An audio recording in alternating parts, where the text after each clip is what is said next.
Hi ಎಲ್ರಿಗೂ ನಮಸ್ಕಾರ. ನೀವು ನೋಡ್ತಾ ಇದ್ದೀರಾ Arctic info Kannada YouTube channel. ಇವತ್ತಿನ ಒಂದು ವಿಡಿಯೋದಲ್ಲಿ ನೀವು ಪೇಟಿಎಂ ಆಪ್ ಅಲ್ಲಿ ಯಾವ ರೀತಿಯಾಗಿ ಅಕೌಂಟ್ ಕ್ರಿಯೇಟ್ ಮಾಡೋದು, ಹಾಗೆ ಪೇಟಿಎಂ ಆಪ್ ಅಲ್ಲಿ ಯಾವ ರೀತಿಯಾಗಿ ನಿಮ್ಮ ಬ್ಯಾಂಕ್ ಅಕೌಂಟ್ ಲಿಂಕ್ ಮಾಡಬಹುದು, ಹಾಗೆ ಪೇಟಿಎಂ ಆಪ್ ನ ನೀವು ಯಾವ ರೀತಿಯಾಗಿ ಉಪಯೋಗಿಸಬಹುದು ಅಂತ ಕಂಪ್ಲೀಟ್ ಮಾಹಿತಿಯನ್ನು ನಾನು ನಿಮ್ಗೆ ತಿಳಿಸ್ಕೊಡ್ತಾ ಇದ್ದೀನಿ. ಮೊದಲಿಗೆ ನೀವು ಪೇಟಿಎಂ ಆಪ್ ನ ಡೌನ್ಲೋಡ್ ಮಾಡ್ಕೊಳ್ಳಿ. ನಾನು ಪೇಟಿಎಂ ಆಪ್ ನ ಡೌನ್ಲೋಡ್ ಲಿಂಕ್ ಅನ್ನು ಡಿಸ್ಕ್ರಿಪ್ಷನ್ ಕೆಳಗೆ ಕೊಟ್ಟಿರ್ತೇನೆ.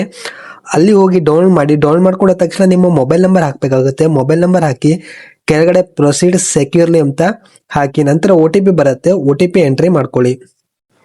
OTP ಎಂಟ್ರಿ ಆದ ತಕ್ಷಣ ನಿಮಗೆಲ್ಲ ಪರ್ಮಿಷನ್ ಕೇಳುತ್ತೆ. ಎಲ್ಲ ಅಲೋ ಮೇಲೆ ಕ್ಲಿಕ್ ಮಾಡಿ. ಕ್ಲಿಕ್ ಮಾಡಿದ ತಕ್ಷಣ ನೀವು ಇಲ್ಲಿ ನೋಡಬಹುದು, ನಿಮ್ಗೆ ಈ ರೀತಿ ಒಂದು ಇಂಟರ್ಫೇಸ್ ಬರುತ್ತೆ.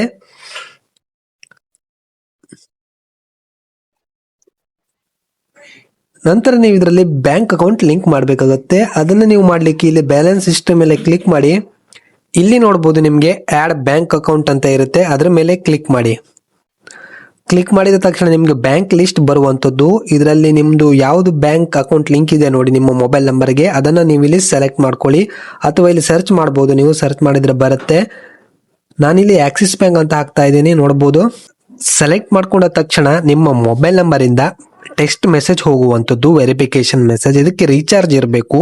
ಹಾಗೆ ನಿಮ್ಮ ಆ ಒಂದು ಸಿಮ್ ನಿಮ್ಮ ಮೊಬೈಲ್ ಅಲ್ಲಿ ಇರಬೇಕು. ನಿಮ್ಮ ಬ್ಯಾಂಕ್ ಅಕೌಂಟ್ಗೆ ಯಾವ ನಂಬರ್ ಲಿಂಕ್ ಇದೆ ನೋಡಿ, ಅದು ನಿಮ್ಮ ಮೊಬೈಲ್ಗೆ ಇರಬೇಕು. ಹಾಗೆ ಅದಕ್ಕೆ ರೀಚಾರ್ಜ್ ಕೂಡ ಇರಬೇಕಾಗುತ್ತೆ. ನೋಡಬಹುದು ಈ ರೀತಿಯಾಗಿ ಸಕ್ಸಸ್ಫುಲ್ ಅಂತ ಬಂದಿದೆ.